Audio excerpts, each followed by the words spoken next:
మనకి కొద్ది రోజులుగా లావణ్య, ఈ రాజ్ తరుణ్ ఇష్యూ నడుస్తున్న సంగతి తెలిసిందే. ఈ ఇష్యూలో మధ్యలో సడెన్‌గా మస్తాన్ సాయి అనేటువంటి వ్యక్తి పేరు వినిపించింది.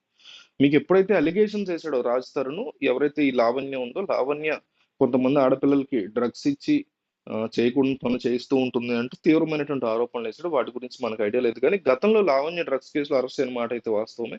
ఆ కేసులో అరెస్ట్ అవ్వడానికి కారణం ఆహ్, తనకి లావణ్యకి డ్రగ్స్ సప్లై చేసిన వాళ్ళు మస్తాన్ సాయి అనేటువంటి అబ్బాయి ఉన్నట్టుగా పోలీసులు ప్రాథమిక విచారణలో తేల్చడం. ఆ తర్వాత అన్నిటిని మించి మీకు ఆ మధ్య వరలక్ష్మి టిఫిన్స్ సంబంధించిన కేసు వైరల్ అయింది గుర్తుందా? వాళ్ళు వరలక్ష్మి టిఫిన్స్ నిర్వాహకులే డ్రగ్స్ స్మగ్లింగ్ గూడా పక్క నుంచి సైడ్ బిజినెస్‌గా చేస్తున్నారు అనేది బాగా ఫేమస్ అయింది. మీకు 1 ఇయర్ అయినట్టుంది. లోపే ఈ ఇయర్‌లోనే జరిగినట్టుంది.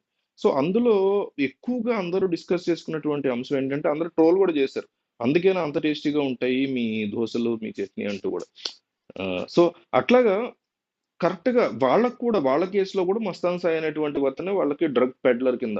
అంటే పెడ్లర్ అంటే ఏంటంటే సప్లయర్ అన్నమాట బేసిక్‌గా.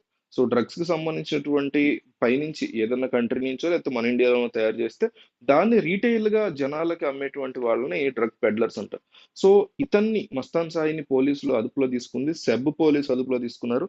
దీనికోసం సెపరేట్‌గా ఒక వింగ్ ఉంటుంది. స్పెషల్ ఎన్ఫోర్స్‌మెంట్ బ్యూరో అనేసి. సో, స్పెషల్ ఎన్ఫోర్స్‌మెంట్ బ్యూరో వాళ్ళు సెబ్ అంటారు. సెబ్ పోలీసు వాళ్ళు ఇతని కోసం అంటే ఇతనితో పాటు డిఫరెంట్ పీపుల్ కోసం గాలిస్తూ అందరిని వెతుకుతూ ఏది వరలక్ష్మి టిఫిన్స్ కేసులో సందర్భంగా వెతుకుతున్నారు. లావణ్యకి లేకపోతే రాజ్ తరుణ్‌కి సంబంధించిన కేసు గురించి కాదు.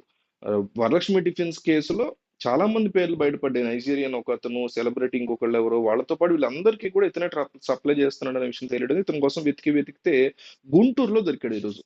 ఎవరైతే ఈ మస్తాన్ సాయి అనేటువంటి అతను ఉన్నాడు దొరికాడు. సో, గుంటూరు బ్యాక్‌గ్రౌండ్ నుంచి వచ్చినటువంటి వ్యక్తి ఆ తర్వాత చదువుకొని ఇంటర్మీడియేట్ పూర్తయిన తర్వాత ఇందులోకి దిగాడని తెలుస్తుంది. అయితే సెబ్ పోలీసులు షాక్ అయిపోయినటువంటి విషయం ఏంటంటే, ఇతని ఫోన్ చెక్ చేస్తే ఇందులో కొంతమంది అమ్మాయిలకి డ్రగ్స్ ఇచ్చి చాలా తీవ్రంగా వాళ్ళని న్యూడ్‌గా చేసి మళ్ళీ ఆ వీడియోలు తర్వాత చూపించి వాళ్ళని బ్లాక్‌మెయిల్ చేసి డబ్బులు అడుగుతున్నాడనేసి. అంటే ఇప్పుడు డ్రగ్స్‌కి అలవాటు పడిపోయిన వాళ్ళు ఉంటారు. అమ్మాయిలైనా, అబ్బాయిలైనా ఉంటారు.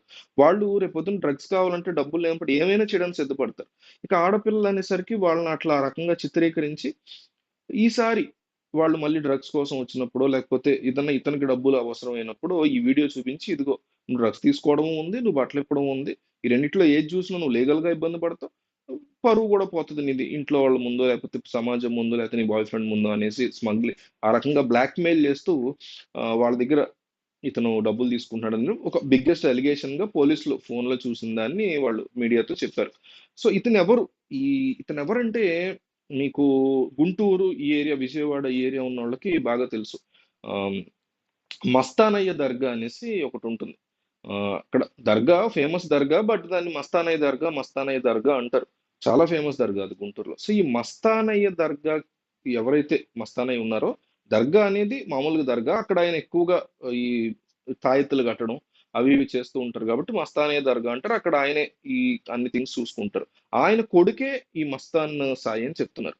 సో, అది కన్ఫర్మ్డ్ న్యూసే. అది కూడా కనుక్కున్నాను నేను. సో, మస్తానయ్య దర్గాకి సంబంధించినటువంటి గుంటూరు ఏదైతే ఉందో వాళ్ళ కొడుకే మస్తాన్ సాయి అనేసి వార్తలైతే వస్తున్నాయి. సో, మొత్తానికి పోలీసులైతే ఇతన్ని పట్టుకొని SCB special investigative enforcement bureau పట్టుకుంది.